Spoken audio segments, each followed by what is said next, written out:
I told you in part one that I would talk a little bit about what happened to the mystique about women. Sister, I'm jumping right in, and I'm going to pause from time to time to let it soak in because for most women, you cannot readily receive what I'm about to tell you.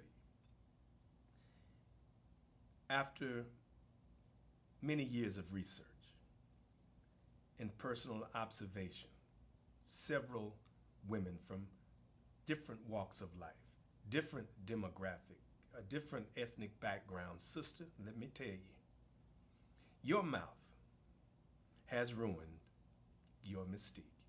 The verdict is in. Your sharp tongue, sister, has ruined the magic, the once magic. Let me explain. I'm going to let that sink in. Just let me explain.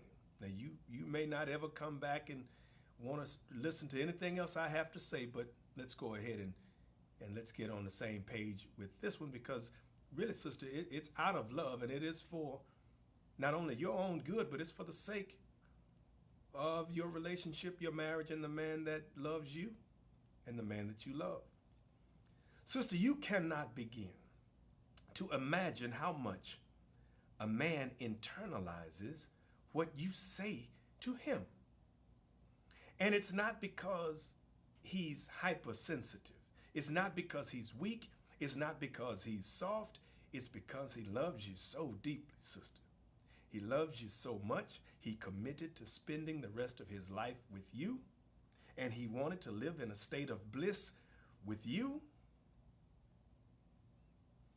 And it's because you mean so much to him that your words, he hangs his heart on every word that comes out of your mouth, and he should not do that, but that's how he's wired, and so that's what he does.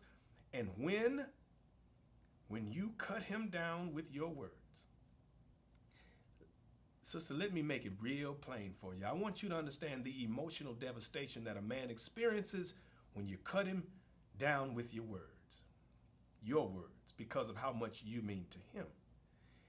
If ever a good wife learned that her husband was cheating on her, the emotional devastation is comparable of you cutting down your man, cutting him to the quick with your sharp tongue. The emotional devastation is comparable.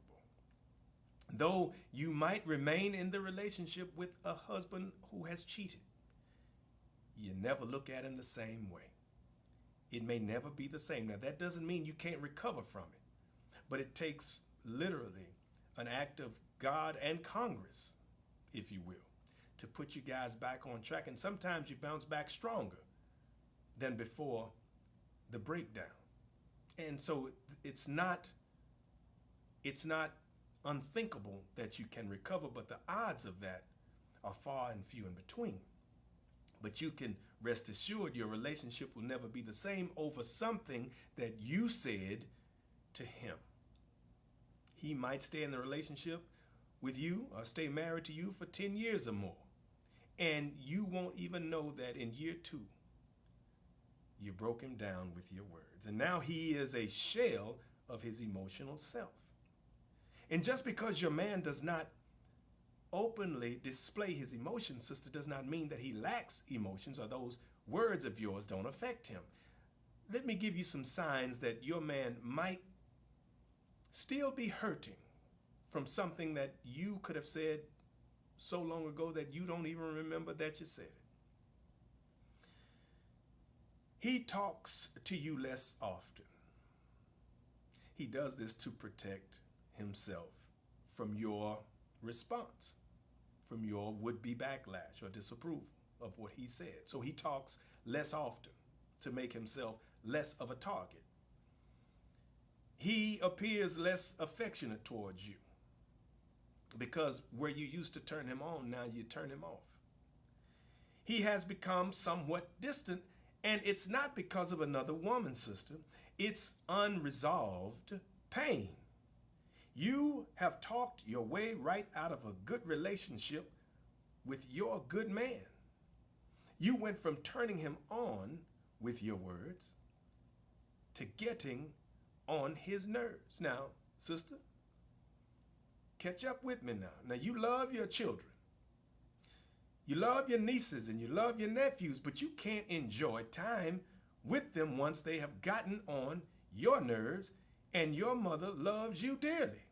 But I already know she told you and your siblings, your brothers and sisters, about getting on her nerves. Sister, you have talked your way out of a good relationship with your man, and now the things that you say to him literally gets on his nerves because it's a continuation of either complaints, discontentment, or you just flat out talk too much about whether it's drama at work, problems with friends or your social circle, or something going on with your way of life, paying bills or whatever it is that's going on.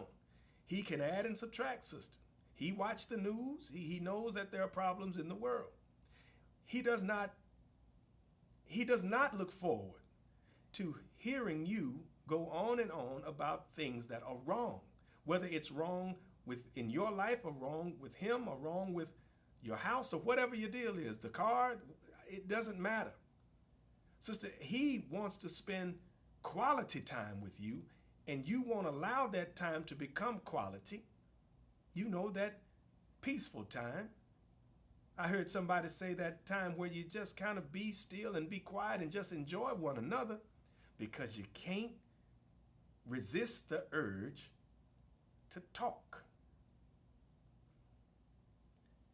So you're getting, or you have gotten on his nerves. Sister, the things that you have already said to him cannot be taken back.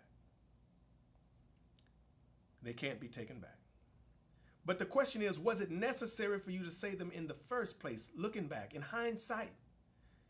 See, you might say, yes, it was necessary. It had to be said. But if what you said has ruined the sanctitude, I hope I'm using that word properly, the sanctity of your relationship, that wonderful chemistry, if it has been dismantled, was it still worth you saying it? You think you have to say what you have to say. But if the outcome is that your relationship with your good man will never be the same, is it worth it? Is it worth it that the brother cheats on his good wife? The answer is always no. Sister, the emotional devastation is comparable. Stay with me. Now, if he can't talk to you the same way, or look at you the same way, or think about you the same way, or be around you the same way, it doesn't matter if somebody cheated or if you cut him down with your words. It's the outcome that we need to focus on, because it doesn't matter what brings you to that outcome. It's whatever brought you to that outcome has to be dealt with properly.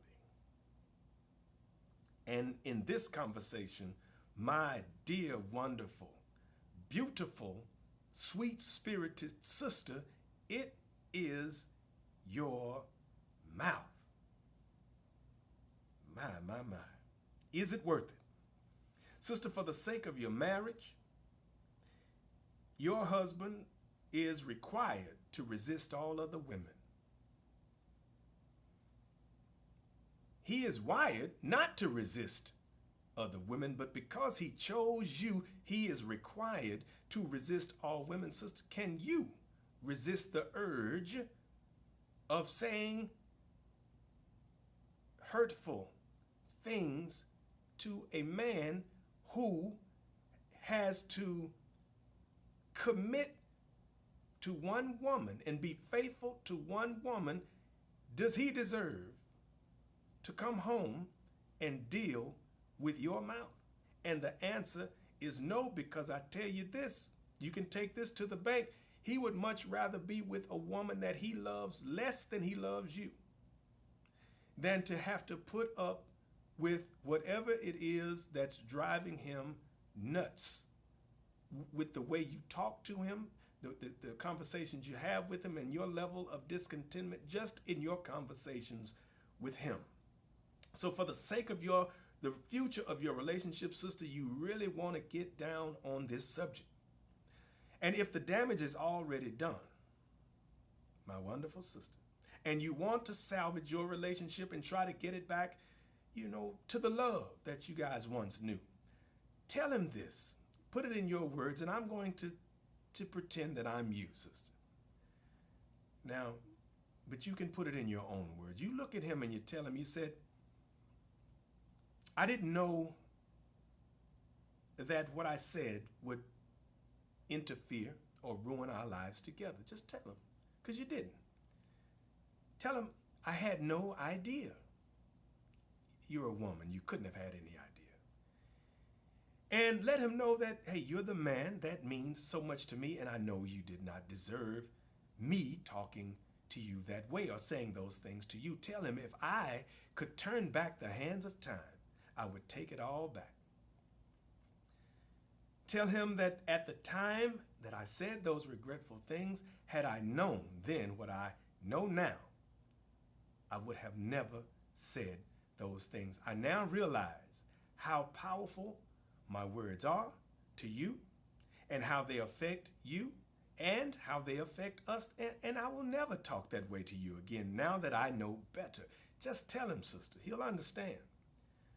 Whatever I said about, and then you fill in the blank, was not worth losing you or losing the love that we once knew. So whatever's in the blank, just fill in the blank. What's in the blank? Let me help you out. It was either what you said, how you said it, when you said it, or why you said it, or all of the above. Guys, I'm only here to help because I want for you what I want for myself. I want you guys to be happy. I want you to be healthy. I want you to live a life of longevity and one of fulfillment. But above all these things combined, I wish upon you many, many blessings. I am looking forward to your response.